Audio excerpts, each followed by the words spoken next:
Hello, இன்னைக்கு நம்ம lunch கொஞ்சம் டிஃப்ரெண்ட்டாக பண்ணலான்னு ஆப்பம் பண்ணுறேன். So let's see. கொஞ்சோண்டு எண்ணெய் தடவிண்டு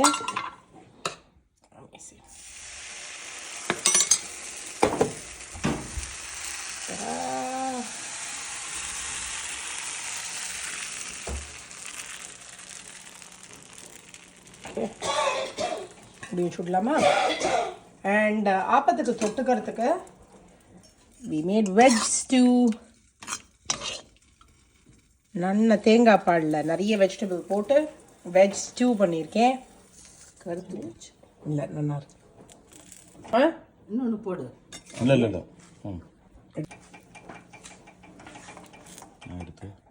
எடுத்து டன். இப்போ நல்லா வெஜ் ஸ்டூவோட சாப்பிடலாம்.